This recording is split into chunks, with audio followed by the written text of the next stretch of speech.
Bienvenidos al cementerio. Esto es Exhumando Historias. Los invito a un inquietante, apasionante, trágico y, por qué no, romántico recorrido por la ciudad de los muertos, en donde conoceremos historias reales y misterios que aún merodean sus pasillos. Hoy les presento La Campera y otras leyendas.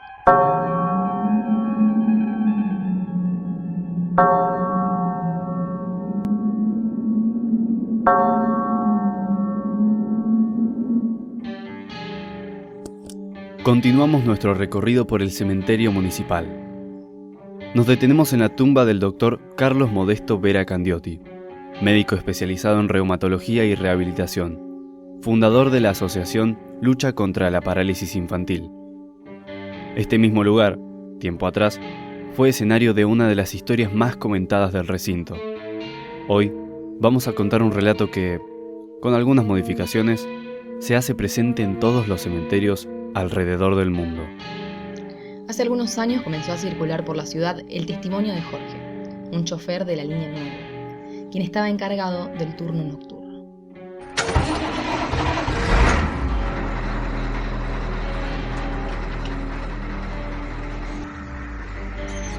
En ese horario, la mayoría de la gente salía de trabajar del hospital y él recuerda que en Santiago del Estero y Rivadavia sube una joven de 23 años. En aquel momento, Jorge no le dio mucha importancia, pero sí recuerda haber notado la poca cantidad de personas que había en el vehículo, junto con el vestido blanco de la muchacha que acababa de ingresar. Le faltaban solamente 6 vueltas para finalizar su turno, por lo que tenía la cabeza en cualquier lado. ¿Pero qué papel juega la chica en esta historia? A 200 metros del cementerio, la chica se acercó al chofer y le pidió su campera. Jorge, sin pensarlo demasiado, le dio su abrigo sin ningún comentario. Poco tiempo después, en la parada correspondiente al cementerio, suena el timbre del colectivo. La joven, con la campera del chofer todavía puesta, se baja apenas se abren las puertas. Momento en que Jorge se da cuenta que no le había devuelto la prenda.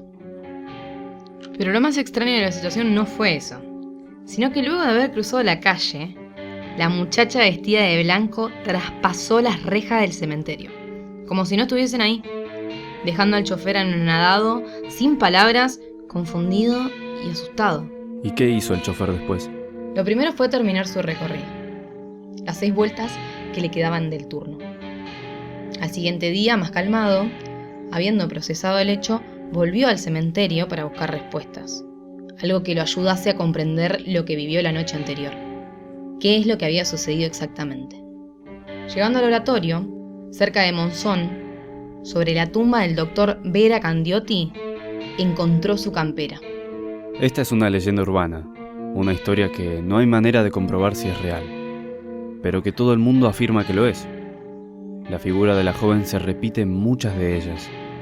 La dama de blanco, en Recoleta, comparte algunas características con esta leyenda.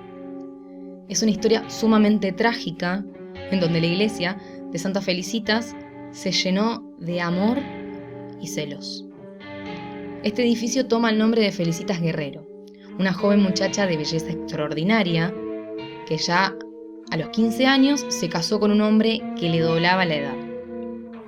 Su maternidad fue compleja, perdió a sus 2 hijos, el primero a los 6 años y el segundo directamente nació muerto. Para sus 26 años, su esposo muere y ella conserva su belleza y su fortuna, capturando todas las miradas. Finalmente elige a uno de estos tantos pretendientes, logrando el enojo de todos, especialmente de Enrique Ocampo, quien, loco de celos, le daría un trágico final a esta historia. Fue el 30 de enero de 1872 cuando Felicitas Guerrero fue asesinada a balazos. ¿Qué pasó después de eso? Todo el pueblo quedó devastado, pero especialmente sus padres, quienes, para afrontar su dolor y honrar la vida de su hija, decidieron construir una iglesia para inmortalizar su recuerdo. El lugar que eligieron para el recinto fue detrás de la casa donde Felicitas murió asesinada y pudo abrir sus puertas recién en 1876, 4 años después de la muerte de su hija. Sin dudas podemos apreciar el drama en esta historia, pero ¿tiene alguna parte paranormal? Como toda muerte marcada por la tragedia, lo místico gira en torno a esta historia. Se cuenta que cada 30 de enero la iglesia se llena de lamentos y llantos. Y si alguien se asoma por una de sus ventanas, es posible ver una joven vestida de blanco deambulando por sus rincones. Pero también se dice que si alguien ata un pañuelo en las rejas de la iglesia, la mañana siguiente amanece mojado por las lágrimas de la dama de blanco. El dramaturgo Enrique García Belloso, uno de los grandes del teatro criollo, tuvo una hija llamada Luz María, que murió de leucemia en 1925 a los 15 años. Qué joven. No me imagino cómo lo habrá tomado su familia. Su madre, al borde de la locura, pasó largos meses llorando y durmiendo en un rincón de la cripta. 5 años después, un joven de la alta sociedad porteña vio una chica que, a pasos del cementerio, sollozaba sin parar. Se acercó, le dio un pañuelo para que se seque las lágrimas y tomaron un café en La Veredita, que ahora es La Biela. Al anochecer, ella le dijo que se llamaba Luz María y él la besó. De pronto ella sale corriendo. Tengo que irme, decía la chica. Y al levantarse, volcó café en el saco de él. ¿Y qué hizo el chico? Me imagino que la siguió. Exactamente. Pero ella se desvaneció en la bruma. Así que con desesperación empezó a golpear el portón del cementerio y el cuidador le dijo que no había entrado nadie. Pero ante su insistencia, dejó pasar al joven enamorado. Y allí, en la primera calle, bajo la puerta con el nombre de ella y una figura yacente de mármol puro, estaba el saco, su saco, manchado de café. Lo levantó y en la figura de mármol reconoció a la chica que lloraba, la que secó sus lágrimas, la que cruzó de su brazo, la que él besó loco de amor, la que los otros fantasmas en su recorrida y en sus tertulias no olvidan dejar una flor entre sus manos. Luz María es la dama de blanco. Las iglesias y los cementerios son los principales protagonistas de historias de este tipo, y sus cuidadores normalmente viven en primera persona estas situaciones. Estanislao Amarilla es una de esas personas. Él trabajó 19 años de cuidador en el horario nocturno. Una tarea bastante intranquila seguramente. Y lo es. Una madrugada de 1995, Amarilla cumplía su guardia en el portón de entrada cuando de repente notó un movimiento extraño entre los panteones. Enseguida bajó las escalinatas y se encontró con alguien, o algo, que avanzaba hacia él. Apresurado dio la voz en alto, pero a eso que estaba enfrente no le importó. Estanislao sacó el arma y disparó varias veces al aire, pensando que esto detendría al caminante. Pero para la mala suerte de él, no fue así. ¿Cómo sigue la historia? El guardia entró en shock y se desmayó. Cree que sucedió aproximadamente a las 2 de la mañana y que se despertó con el primer rayo de sol en la cara, más o menos a las 7 de la mañana, sin saber realmente qué es lo que ocurrió esa noche. Más allá de la incertidumbre y el miedo, por un instante pensé que la historia tendría un final mucho más terrible. Este no es el caso, pero sí existen historias más trágicas, marcadas ferozmente con la presencia de la muerte. A veces, la relación de las personas con su muerte es misteriosa. David Alleno, por ejemplo, también era cuidador del cementerio, pero él decidió construir su propia bóveda. Y cómo serán las vueltas de la vida, que lo ocupó mucho más rápido de lo que incluso él pudo llegar a pensar. David comenzó a trabajar en el cementerio de Recoleta a los 11 años, en 1881. Durante sus años de trabajo se privó de muchas cosas, incluso de necesidades tan básicas como la comida. No era la pobreza su problema, sino su ambición.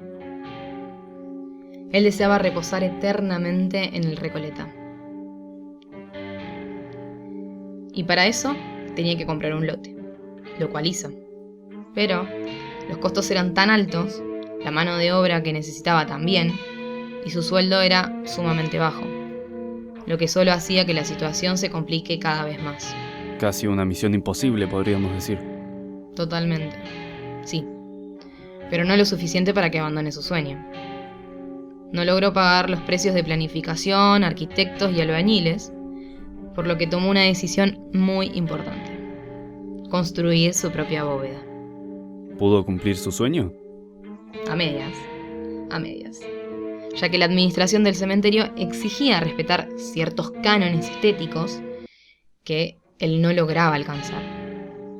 Entonces, con un dinero aparecido como por arte de magia, decidió viajar a Génova y contratar a un escultor local de apellido Canessa para que pueda terminarla. Es un viaje un poco largo para hacerlo de la nada. ¿De dónde sacó tanta plata? Su hermano ganó la lotería y repartió todo con su familia. Mientras que el resto decidió comprar joyas, ropa o mejorar sus hogares, David invirtió hasta el último centavo en su obra. ¿Y? ¿Lo consiguió? Así es. Un bajo relieve en mármol lo muestra con su ropa de trabajo, una regadera, una escoba y un enorme candado con sus llaves. Las armas del cuidador. Pero faltaba el último paso para concretar su deseo: la muerte. Y no quiso esperar más. Algunos dicen que se suicidó con veneno, otros con un arma, y otros aseguran que falleció de un traumatismo cerebral. Pero lo único seguro es que al morir tenía solo 35 años. Quienes recorren el cementerio juran que de noche se oyen ruidos de herramientas y de materiales. Dicen que David Alleno nunca quedó conforme con su obra y que incluso después de la muerte sigue trabajando en ella.